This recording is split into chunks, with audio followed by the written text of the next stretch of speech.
Okay, now in today's episode, we're going to cover a couple of different things, but a topic that we have to address, unfortunately, in Spanish are irregular verbs. We've been learning os, a, amos, es, an, and os, e, hemos, es, en, and os, e, imos, is, en for ARs, ERs, and IR verbs. And it's like I've told you before, there are rules in languages and there are rule breakers. And so today we have to look at a few of those rule breakers, those irregular verbs, or for some reason they're not exactly with the patterns that we've been learning. So I want you to know these because the ones I'm going to give you today are very common in Spanish conversation. And so, when you're out there practicing your Spanish, I want you to not only be able to use it in conversation, but also recognize it so that you have good comprehension. So I'm going to teach you one verb, first of all, just by itself. It's a common verb. I'll put it on the chart for you. It is ver. And this verb, ver, means to see. Ver is V-E-R. It means to see. So if you see something, you can use this verb. Also, it's common in a lot of Spanish-speaking countries to use ver to say you're watching television. We say watch television and to see. There are kind of two different things in English. But in Spanish, a lot of places are going to use ver to say to watch television as well, la televisión. Okay, now, as I've said to you in a previous episode, a lot of times when we have an irregular verb, it's irregular because of the yo form. Everything else in a lot of cases will follow the pattern, but it's that yo form that has to be a little different. And so this is exactly the case with ver. Only the yo form is different. So we can go ahead and fill in the rest of the chart with the normal ER verb ending. So it's going to be ve, or ves, and ve. And then up here we're going to put vemos. And our kind of rare form is ves and ven. Now, the only thing you have to remember about the yo form is that we leave the E there. So you would think that take off the ER and you put that O up there, it'd be vol. But it's not. It still keeps its E. That's the only irregular part of the verb ver. So it's going to be veo, veo. Okay, so just remember veo, ves, ve, vemos, ves, ven. Okay, and that's all you have to remember with the verb ver, to see. Now, the next ones I want to show you are going to be together for a reason. You've actually already learned two of these, but I want to put them up together so you can group them in your mind, and that might help you actually remember the pattern. But we've been learning ir. We learned the verb ir, which means to go, and I'll put the other ones right here. We also learned estar, which means to be. That's one of the ways we say to be. And then we're going to add to it right now the verb dar, D-A-R, which means to give. Now, the reason I want you to see these verbs together is because, yes, they're irregular. Yes, it's because of the yo form. But the reason I put them together is because that change we make in the yo form is the same across the board. We don't really even have to write all the conjugations, but I do want to just show you the visual. Okay? So ir, we already remember, or we've already learned, is voy, vas, va, vamos, vais, and van. We've practiced that when we were talking about going places in the town, and I hope you've been working on that verb. And then we looked at, before that, the verb to be, estar. Remember, we compared the two. Estar means to be in the temporary condition or location sense. Now, all of these conjugations follow the AR verb endings, again, except for the yo form. Estamos, estáis, and están. Okay, now, if you can see the voy, the O-Y, remember, this one has an O-Y as well. So it's estoy. Okay, now, you're probably starting to see a pattern here. And you probably already have dar figured out. But just in case, let's put it up here. So if we draw our chart, Again, it's not going to be just do. We learn it with these other two because it does the same thing. So what do you think I give is? It's it. Doy. Doy means I give. Notice it's OY just like the other one. This is why we learn these together. Das, da, damos, dais, and dan. Doy, das, da, damos, dais, dan. Okay, so what we have is sort of a, what I want to do is just give you a visual organizer.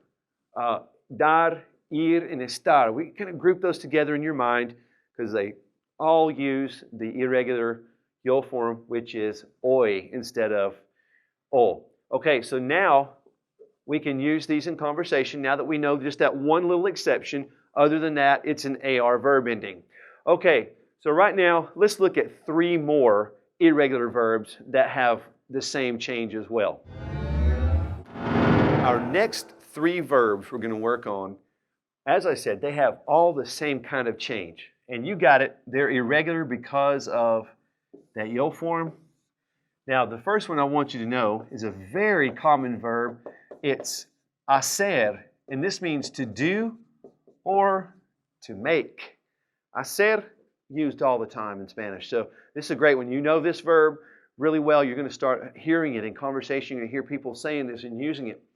Okay, now, I'm just going to put the other forms in it. I'm not going to put the yo form in there yet. Okay, so we can just apply normal ER verb endings to this. So take off the ER. That's going to leave us HAC in all of these blocks on our chart. I'm going to go ahead and write that in, HAC. Okay, now let's just apply our ER endings. Es,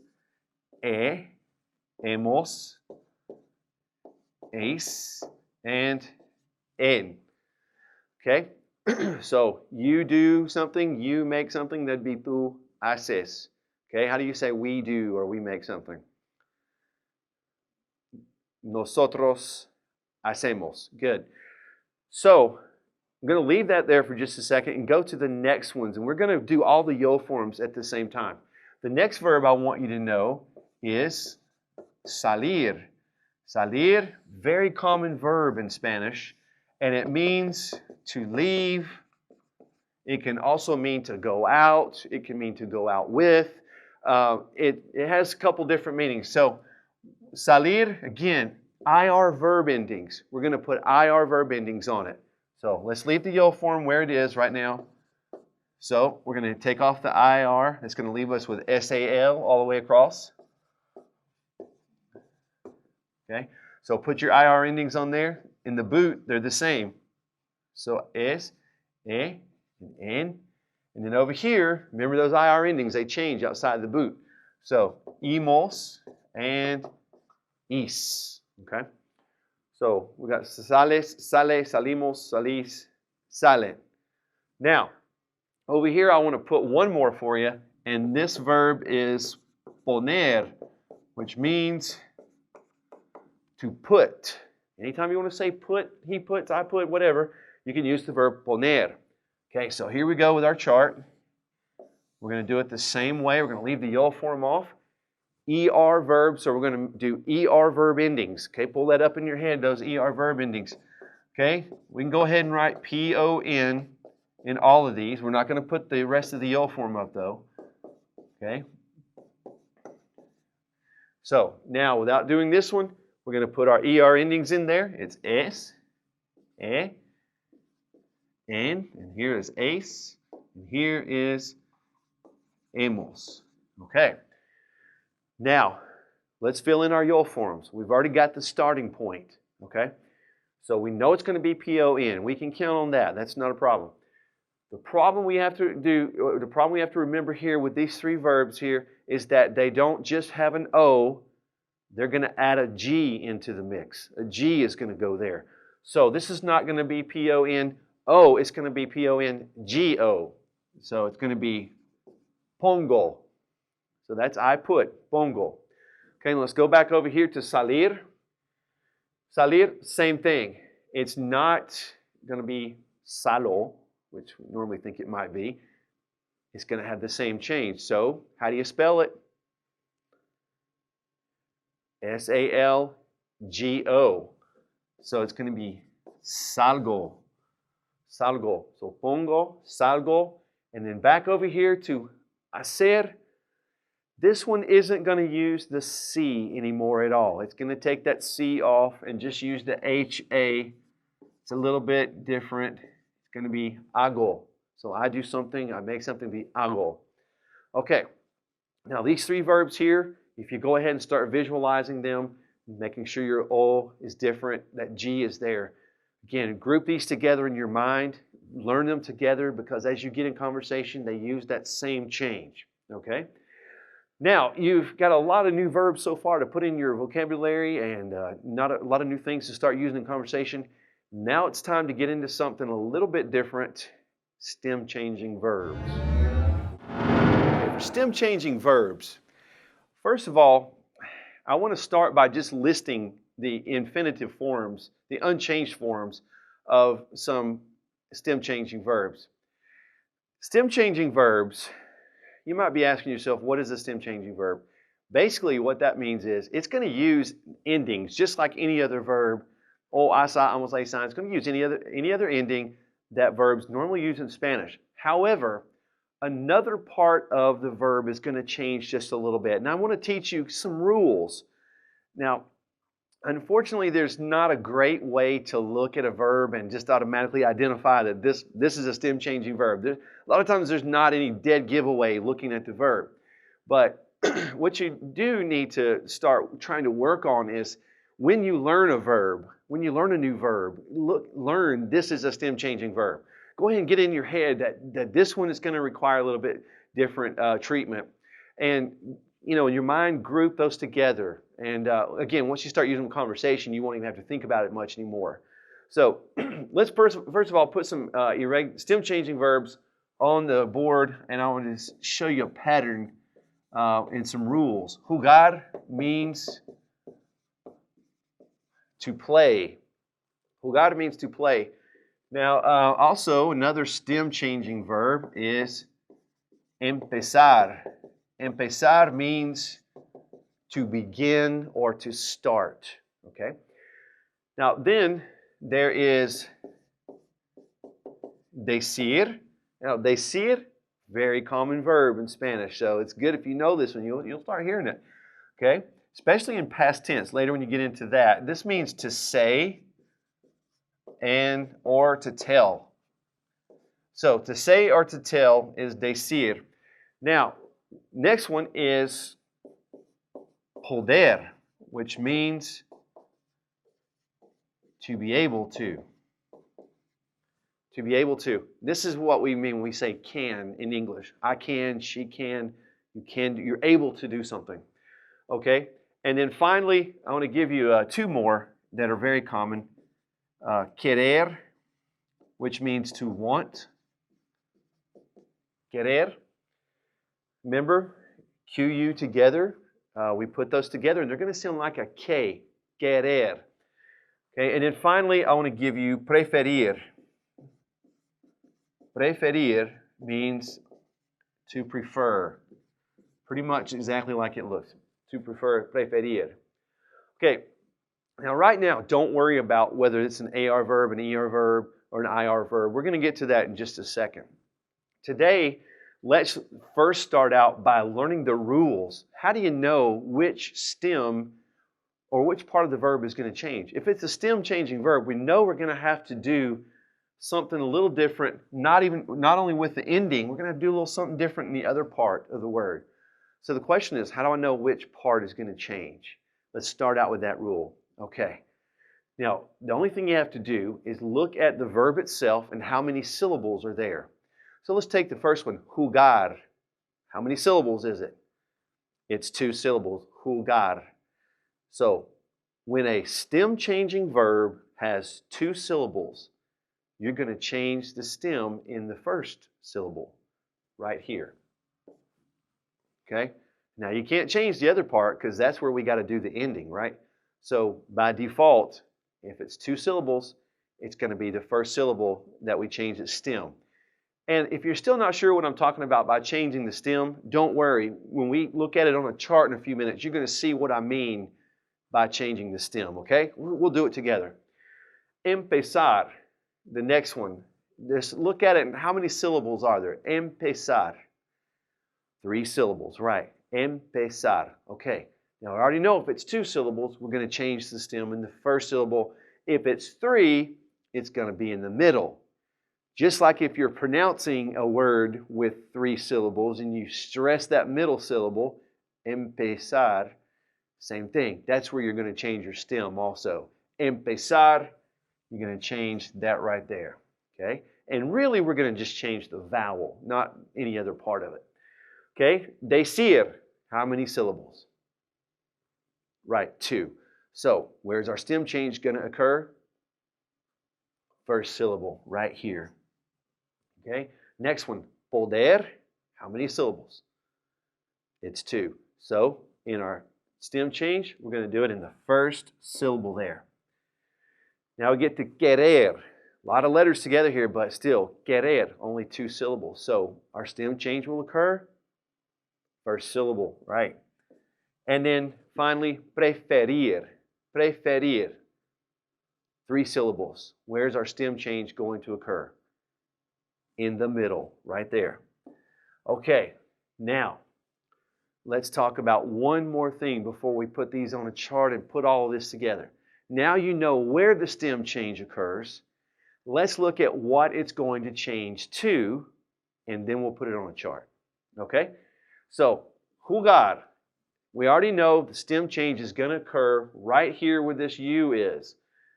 Now, normally in Spanish, when you have a verb with a U, that's a stem changer, and that stem change is going to be a U, we're going to change it to a UE. It changes from U to UE. So I'm going to put that right out beside here, UE. Okay? We'll start putting this together in a minute. Empezar, we know stem changes in the middle. We've already said that. That E, a lot of times in Spanish, if our stem changer has an E, it's going to become IE, okay? Which really means we're just going to add an I into it. You already got the E, you just need the I. Decir. Decir is kind of interesting. We know it's an E, so it's going to change to an I. In this case, it's just going to change to an I. Okay? Poder. 2 syllables. We already know that stem change will be in the O. Now, general rule, O stem changers change to UE also. So I'm going to go ahead and put UE next to it. So U's and O's are usually UEs. Okay, but now look at querer. Querer has an E right here where that stem change is going to occur. So it's going to become IE. Okay, just like up here with empezar. And preferir, the stem change has an E, so what do you think it's going to be? IE, that's right. So IE, this is what our stem change is going to look like.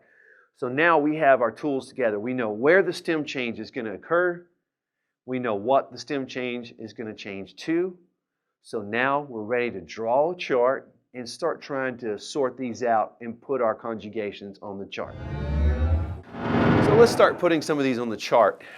It's a good idea to try this in your cuaderno right now as you're writing and taking notes. It's a good idea to go ahead and start trying to put some of these on the chart because it helps you mentally process where the stem change occurs and also what it changes to. So the first verb we put up a while ago was jugar. Let's go ahead and put jugar on a chart. Remember, jugar means to play. So, first thing is, remember jugar, 2 syllables, stem change will occur on that U in that first syllable right up there. We identified that. We also said that it's going to change to a UE. So we're going to put that down as a little notation for ourselves as a reminder. Now, let's don't even worry about the endings right now, okay? Let's just take the stem change first of all. So let's go ahead and take off that AR, and that's going to leave us with JUG. Now, before I go any further, I have an important rule to tell you. Now that we're putting this on the chart, remember that stem-changing verbs only change their stems in the boot. Remember the boot is these three and that one down here on the bottom right. We only change the stems in the boot. Okay, we're not going to change these two right here. We can go ahead and conjugate those like a normal AR verb, but we're going to change the stems only in the boot. Okay, so let's try this first one together. Again, let's don't worry about the endings right now. So J-U-G, we've got the U already. We have to add that E in there. Okay, so J-U-E-G is what we're going to get. So that J-U-G becomes J-U-E-G. Okay, you see what I mean now? The U changes to U-E. That's what it does when you have a U. Okay, so that's going to be our starting point. We'll do the endings in a minute. Same thing here. That U changes to U-E. Okay, so we'll go ahead and do that in the boot. Okay, so now we've changed all of our stems in the boot only. Outside the boot, we're not going to change them. So let's just go ahead and put that stem there, J-U-G, J-U-G.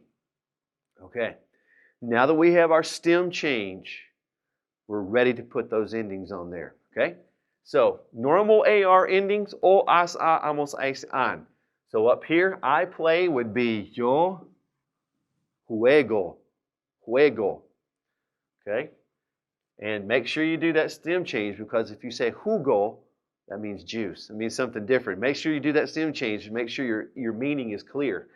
Okay, so we're going to put our AS here for normal AR verbs. Juegas, you play. He plays or she plays. We're going to put our normal ending there. Juega. Here, we don't change the stem. We just put the ending on it. So we've got jugamos. And next one, same thing. Jugáis. And down here at the bottom, juegan. And that's how we do the verb to play. Okay, let's try another one real quick. A while ago we talked about empezar. Empezar, which means to begin. Okay, let's try it on our chart because this helps us process it. Now we said it's 3 syllables, empezar. And I asked you a while ago, where does that stem change occur? Well, it's 3 syllables. So right there in the middle, okay? So we're going to change that E.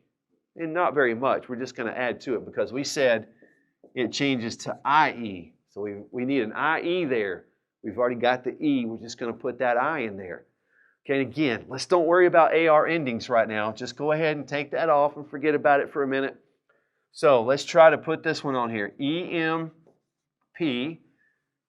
Now it's not E anymore. It's IE, okay? It's IE, so that's our stem.